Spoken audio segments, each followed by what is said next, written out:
Up, y'all? It's your boy Heaven Hollywood back on the IE Network, and this is the Heaven Hollywood Report. Hope everyone is enjoying their day.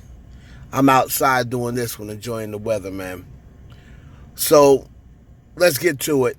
With all the talk about Lizzo's list and everyone started compiling their own list, the major talk was about her leaving out on her list rap, the rap category. I already told you why she did do that. But then it started at least people talking.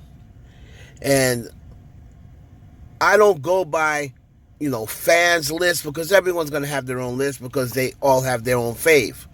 And of course, they're going to say their fave is the queen or the king.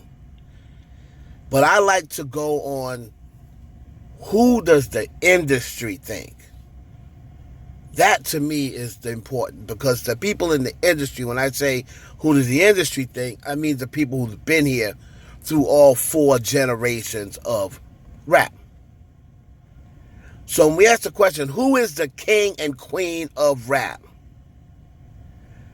Now, I've always on record and said my personal favorite female rapper, to me, my personal favorite has always been Missy Elliott.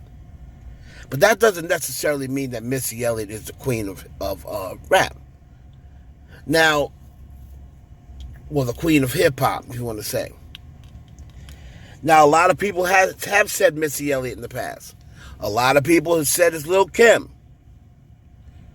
A lot of people say it's Lauryn Hill. A lot of people say it's the woman who had Queen in front of her name first, Queen Latifah.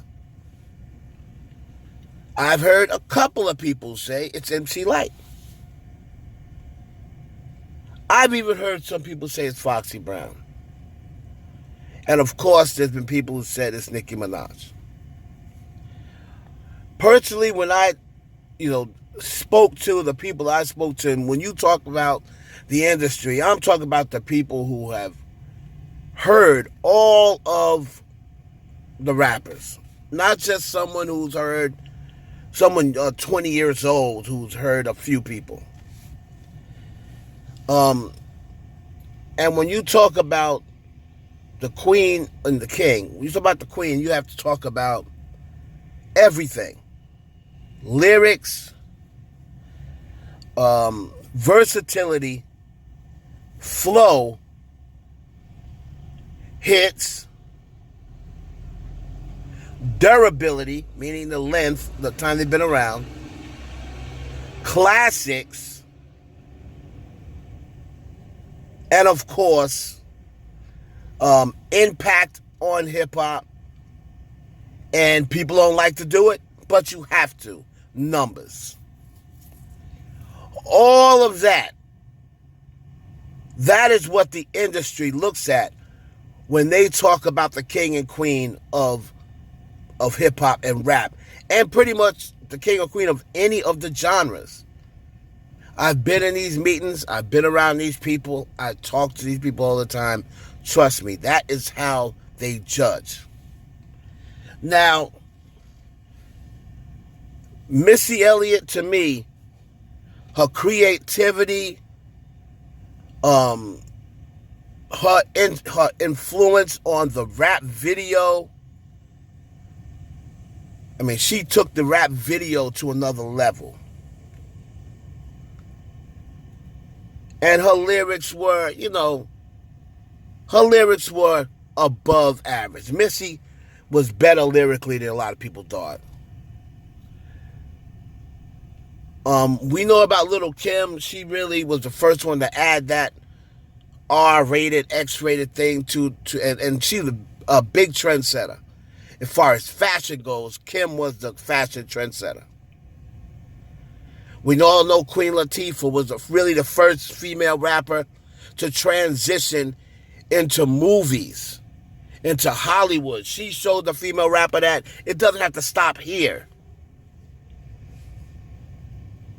MC Lyte was really the first female rapper that was coming harder than the dudes.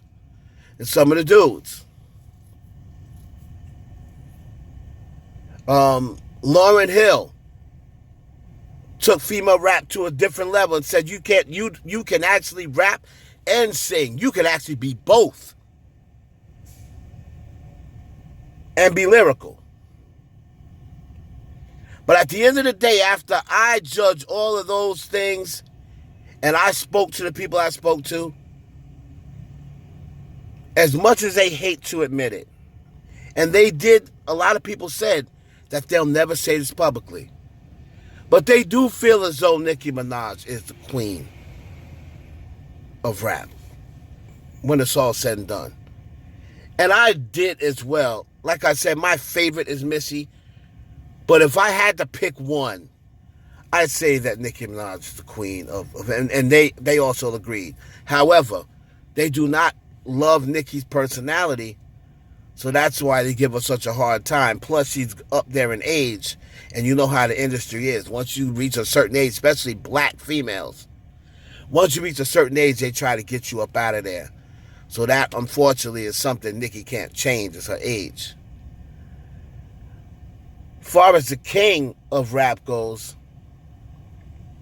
you know, people say Biggie, people say Pop, some say Jay-Z, some say Nas, some say Eminem, some say Lil Wayne. I believe the more of the newer generation may say Lil Wayne. A lot of the newer generations will not say Jay-Z. However, Jay-Z is probably the most durable out of all the rappers because he really started in the late 80s. He didn't really pop until 93, 94, 95, somewhere in there, but he was rapping in the late 80s. So his impact, turning rap into a business. I'm not a businessman, I'm a business man. And I think a lot of people also underestimate Jay-Z's lyrical prowess. Because Jay-Z was lyrical when he wanted to be. Of course, we got the GOAT, you know, the one who coined the phrase, the GOAT, LL Cool J. You can't go wrong if you say LL's the king of rap. A lot of people say it's Drake. And I'm not going to lie, a lot of people in the industry say it's Drake. They say that there has never been a person who has made more money for hip-hop than Drake as far as new age streaming, endorsements, advertising. They say Drake has probably made more money through music than anybody. However, Drake's only been out since 2011. You know, when you look at all of the rappers since 2012, 2013, they are all carbon copies of Lil Wayne. They all sound this way because of Lil Wayne. Of course, we got Nas, the street poet. He was really the first one to start that, you know, street poet, you know, talking a street thug conversation. Conversational rap. Nas is the father of that. Of course, Rakim, who I think is the greatest MC ever. I think Rakim is the greatest lyricist in hip-hop. Just like in hip-hop history. Just like I feel as though Lauryn Hill is the greatest female lyricist of all time. I don't think there's any female who can match lyrics with Lauryn Hill. And it proved that when she was one of the only females to ever get the quotable in the source, when the source was the Bible. But Lauryn doesn't check all of the boxes. The reason why Nicki is the queen is because she checks more of the boxes than anyone else. Lauryn only really had one album. She was a part of a group, so she wasn't really a solo artist. So she does have that great classic album, but half of it was singing. But lyrically, I believe Lauryn's the greatest female lyricist of all time, but I think Nicki Minaj is the queen of rap. And just like on the male side, as much as I give credit to Drake, Lil Wayne, LL, Nas. I don't really like this dude like that, but Jay-Z to me is the king of rap. And Jay-Z is the king of rap in the eyes of the industry as well. Now, a lot of them do say Eminem because the industry at the end of the day is still prejudice. So a lot of them have it as Eminem because he sold more records.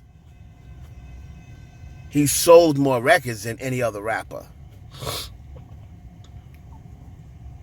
But Jay-Z, in the industry eyes, is the king of rap. And Nicki Minaj in the industry eyes, as much as they don't want to admit it because they don't want to give her props anymore because of the falling out they've had with her. But they really do feel as though she changed hip-hop. She made it global. She made female rap global. Lil Kim made it national. Nicki Minaj made it global. And that's what they're saying. Don't shoot the messenger. That's what they're saying. It's your boy Heaven Hollywood for the IE Network. Please like, comment, subscribe. Share this video with your friends.